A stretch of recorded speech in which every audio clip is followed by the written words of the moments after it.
Hello and welcome. This is ERPwnage, Threat Simulation Against SAP. This is a talk being given to the Red Team Village at DEF CON 28. Unfortunately, with Corona going around, we can't really meet in person and talk through this, but let's try to make the best of it. Hopefully you can get something out of this talk on targeting SAP. Alright, so who am I? My name is Austin Marck. I'm a reformed basis admin. Basis admin is just the sysadmin of the SAP world. So they might do implementations, migrations, upgrades, stuff like that. So I got out of that, went into doing full-time pen testing a number of years ago, and I've been employed at RSM. You've got my website, amarck.com, my Twitter, and then my GitHub, and I go by the handle Cryo, and I have for quite some time. Cool, so what is this? This is Anthology. This is a talk being given to the Red Team Village. It's a lightning talk about SAP. Anthology is just a collection of talks that I'm giving this year and hopefully for years to come. This is just how I organize my talks and make sure things are easy to digest, and if you're interested in one topic, maybe you're interested in another. So, what is the goal? The goal of this talk is to provide red teams with enough knowledge to target SAP and kind of strike a balance between the new and the practical, things that are tried and true and aren't going anywhere, but then also speak at least briefly to some of the new and exciting techniques or exploits that we're seeing today. Why SAP? Because it's unnecessarily complex, in my opinion, difficult to update and business critical. Some of what we're going to talk about here can be applied to other ERPs, but we'll be focused on SAP.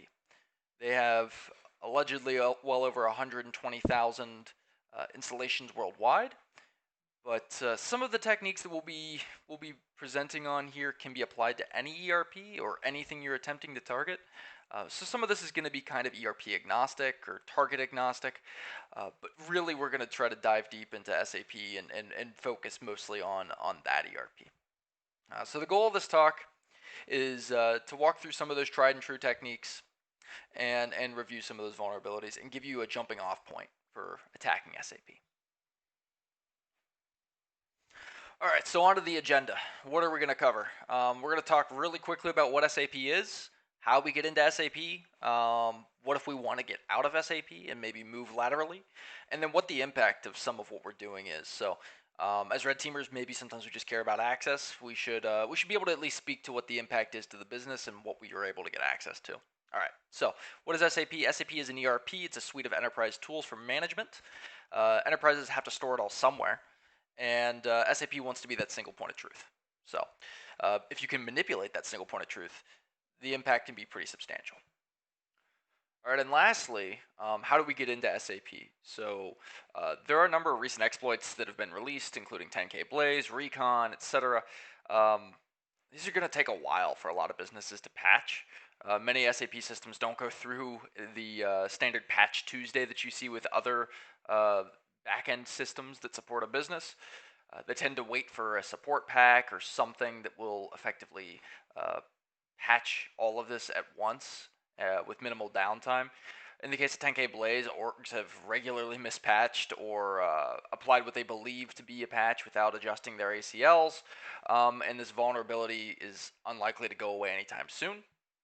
But we're red teaming here. We really don't rely on poor patching practices to gain access and move laterally. Tried and true techniques such as session hijacking, credential harvesting, and phishing haven't exactly gone by the wayside. Lastly, we'll talk a little bit about some of the impact of getting access into SAP, where it might help you elevate your privileges or crack bigger passwords or even pivot into a new exciting network. All right, finding SAP. So where's the fun at? The SAP router is something that we regularly find because SAP requires it for support. So if you're trying to get support from SAP, you have to have this router installed and exposed to the web. Also, we regularly find web services that are disclosing the exact landscape, OS patch level, services running on the SAP internal infrastructure, and of course LinkedIn, right? We have third-party contractors all the time that are disclosing the exact client they're working for, what they implemented, what patch level they moved everything to, and support packs. Some of them are even kind enough to explain exactly what security systems have been implemented in the case of the consultant on the very bottom. But kind of the same thing that you would do for any other type of red team or any other type of investigation. there are some SAP specific services and background information that you can use to just further inform where you're going to target if you're trying to get into SAP. All right, so moving on to some common exploits, 10K Blaze. I don't think this is going anywhere. 10K Blaze is what I like to think of as the MS17010 of the SAP world. It gives you full-blown RCE. You can find it pretty much anywhere, and the impact is typically severe. What's worse than MS-17, it's difficult and can be confusing for a business to patch. Great research and proof of concepts were published by Dimitri and Matthew for what was actually an older vulnerability that got a lot of attention during the proof of concept and during the talk they gave at OpCode. At the bottom of the screen, you've got a one-liner to dump hashes from the database. This is a fully anonymous, no authentication required command execution vulnerability within SAP that without appropriate ACLs put in place, you're going to get code execution as SID-ADM. The SID-ADM user is effectively the SAP administrator, so you have full access, full rights to add users, dump tables. You essentially have full control over the SAP system at that point. All right, RECON, the new hotness. A few ONAPSIS researchers identified and disclosed CV 2020-6287 and 6286. Both of these are impacting the SAP NetWeaver JavaStack application servers. These servers are regularly exposed to the web. That's a big part of why this is a concerning vulnerability. Proof of concepts were developed and released by Dimitri, same individual who also released 10K Blaze. This proof of concept was later built upon by Zero Steiner, and that proof of concept has since been merged into Metasploit. The POC adds an administrative user that can then take full control of the SAP Java system. The vulnerability relies on an authentication bypass in the application configuration wizard. The fix is a little bit more straightforward than 10K Blaze. You can simply patch or disable the LM manager altogether. And if you are to do that, you're relatively safe. The high risk of this is that while 10K Blaze is typically only seen on internal networks and relies on a weakness in, say, the SAP router ACL, this is something that's just directly exposed to the web, and it's gotten a lot of attention from bug bounty hunters who are going out and creating proof of concept admin users and disclosing them to companies. It's probably a little risky for that to be going on some of your business critical systems. All right, so fast tracking your career as a basis admin. SAP vulns are fun, but there are plenty of ways to get initial access. We do red team stuff. We aren't here to be limited by a couple vulns or patch management. If you have a target, or you want to have a target, basis admins are probably one of the best targets for getting substantial access into SAP. Basis is just a fancy word for SAP admin. Sometimes they have special admin access, sometimes special network access, but they definitely have the rights that we're after. And typically they're over-provisioned with roles like SAP All, which is effectively domain administrator for SAP admins. One of my go-tos and tried and true techniques is RDP hijacking a basis session. Still works in most environments. Getting that level of access typically means that we're going to go down the AD pen testing road, and I don't want to talk too much about that here, but RDP hijacking is still super useful in environments, and not just for SAP, right? This is something that we've used plenty of times when we're trying to get access into another ERP that might be the target, and we might not have the software that's required, even if we have credentials to log into those systems. If your access permissions and rights are my access permissions and rights, I'll get where I need to go at the end of the day. Regularly, you'll find these basis administrators in their own group inside of Active Directory. That should really narrow down where you're trying to target. And they regularly post contact information on an intranet. That should also give you a couple directing points on where you can go find some of these users. We also have a couple RDP hijacking demos here on the right that I've pulled off with double pulsar. Just in case you're not familiar with RDP hijacking, there is a Mimikatz module for it as well. I believe this works all the way up to server 2016. So we've got him hijacking a session. He's got some sort of I was here first.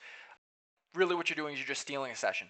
and you're assuming the admin's still logged in, doing his work, even if the credentials are MFA'd or anything else, you have their session at that point. All right, cool. All right, phishing SAP users. Phishing is still consistently and regularly one of our most successful paths for initial access. Excel macros continue to be useful, but if you have SAP GUI scripting enabled, which it almost always is in my experience, they work particularly well for phishing for initial access directly into SAP. SAP Excel macros aren't going to have the common indicators of compromise that you would see when you're trying to phish for getting a C2 directly into memory. Sure, there's a macro with an IPv4 or hostname pattern, and an OLE object is created, but that's not going to trip AV or EDR on its own. At the bottom, you can see virus total looking at some very simple SAP macros that were created. Nothing is going to pick up on this. Yes, you don't have the same type of shell access that you would have otherwise, but you could potentially use this with some sort of SAP payload that, when executed, runs in the context of the user that's executing it if single sign-on is enabled. SAP GUI scripting is something that almost every business relies on. But if you're following along at home, you probably are noticing that you're still going to need a host name, a client number, maybe even a domain for sending this type of information on behalf of a user. You still have to know where the SAP systems are,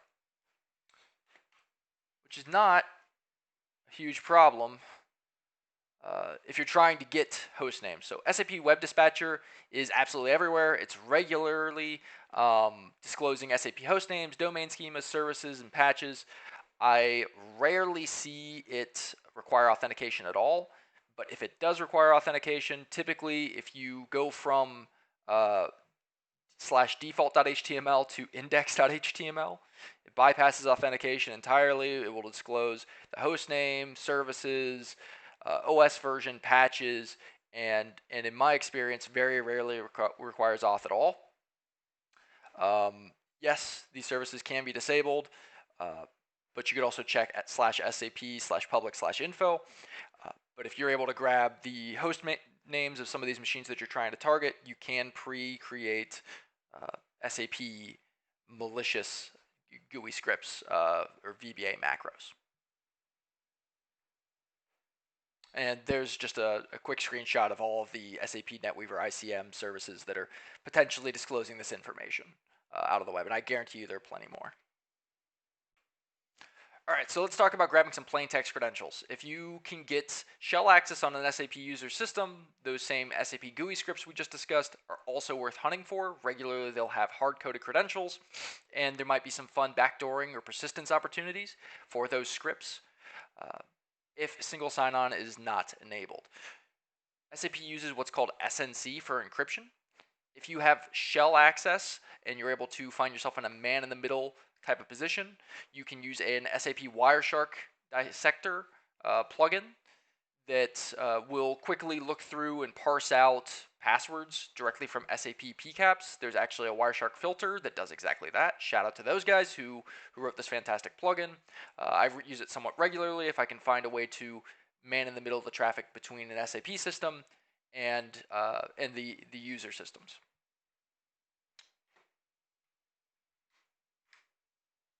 All right. A little bit of background on the user types that you might be able to collect. You may get access to dialog or non-dialog users. A dialog user will allow you to just log in to SAP. You can kind of think of it the same way you would an Active Directory domain user account. And then similar to an Active Directory service user account, you have non-dialog users. Those are users that cannot directly log in to SAP. Instead, they will execute RFCs or ABAP code externally, and they can't log directly into the system. So if you do have access to a non-dialog user, you may still be able to take advantage of some of the elevated rights that you have in that context. To kind of show that and prove that out, I wrote RFCPwn. I'm sure there's other tools that do the same thing, but this was the tool that I pulled together. Here you can see on the right-hand side, an impacket style enumeration and exploitation tool. We have the IP, the client, a user and a password that we were able to gain access to, and we're going to copy that user's rights into a dialog user called SAP priv user. Script runs, collects those user privs and moves them over to a brand new user. We can also run the flag tac dump, and that will give us all of the SHA hashes for an SAP system. So this is just a very quick proof of concept. I plan to make some updates to this tool here soon. Feel free to follow it. I plan to post something here in the next coming weeks. But really, this tool is designed to demonstrate the impact of compromising service accounts. Cool. So let's talk about cracking those hashes. BCODE is best code. There are 3 types of hashes you'll typically see as part of testing SAP systems. There are also SAP secure Creds store hashes, but we're not going to really talk about that. Those are better covered by other talks. What I'm really most excited to see is backward compatibility enabled for logons, which will mean that there's BCODE hashes. BCODE hashes will force every character to be uppercase, and it will truncate the password to 8 characters. You might actually have a password that's much longer, but if you can crack the first 8 with BCODE and then maybe the last 7 with a hashcat mask attack for a 15-character password, you can start cracking out very, very long admin passwords that would be difficult to crack otherwise. There's a lot of ways to gather those hashes via different table reading boppies or even just accessing the USR02 table in SAP and exporting a CSV.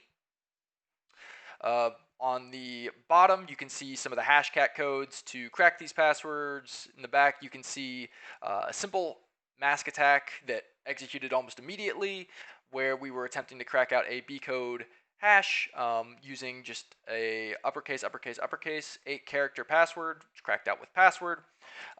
And then on the right-hand side, you can kind of see what it would look like to pull these out of USR02. There are also scripts that will pull these exact same tables. And if you're trying to grab similar hashes, you can do that inside of RFCPwn as well.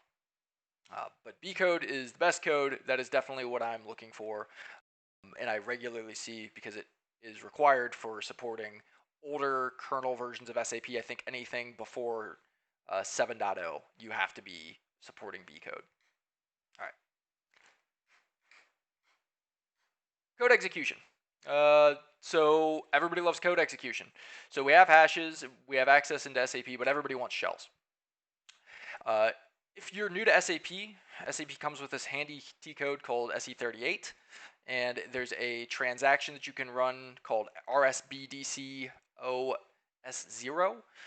You run that report, it will give you a very basic shell, and you can cat out etc password and run some very standard commands. But if you want to go above and beyond, and you want to find your own commands and run pretty much anything you want, SM69 is the way you want to go. That is another T code within SAP. It's a little finicky to get a reverse shell or netcat out shell. A simple fix that works for me is to curl over a one-liner name pipe reverse shell, and after pulling that over, you can execute it as a custom transaction. This is a very loud attack, right? You're going to show up as a brand new program type within this table, but if you're looking for a shell, this may be a way to gate access. So we've got a quick video of kind of what that looks like. On the right-hand side, you have a transaction that I've created here. I'm just executing the script that I just curled into the standard directory. I'm not listening yet, so we ran it once, not listening, come back up, run it again, and we've got a shell. All right. All right, and lastly, we're going to talk a little bit about fuzzing SAP, just some things that I've seen work. Verdamza has been very, very successful in fuzzing SAP in the past. You can see a few ERP scan security researchers who have found vulnerabilities using it back in 2016, 2017. Using that same framework, I like to use Cisco Mutiny, which leverages part of Verdamza and automates a lot of the process of extracting potential fuzzers, creating the fuzzer, and then being able to do fuzz cases all based off of just some PCAPs that you can pull out of Wireshark.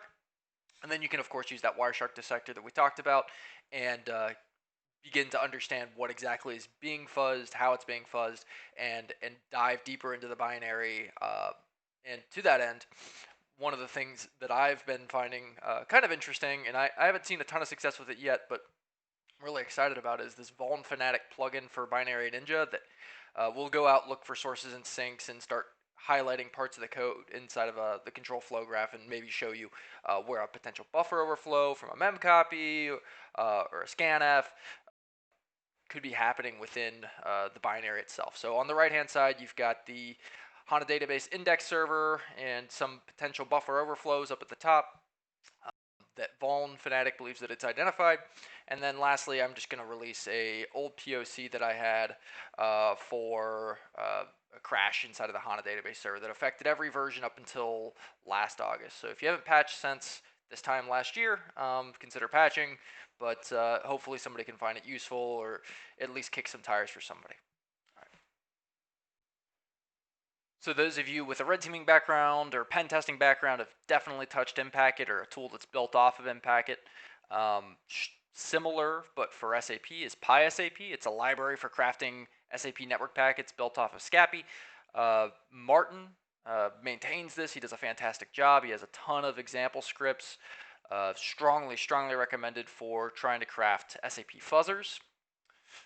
The HDB auth module is something that recently got pushed out. I'm super excited to try that out on my own.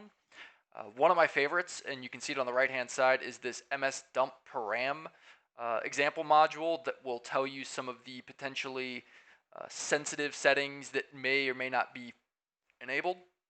If you look at the right-hand side, some of those have exclamation points, and if we look down toward the bottom, we can see login password downwards compatibility is set to 0. Now that would be a good thing, but bear in mind this is just the operating config, not necessarily the running config.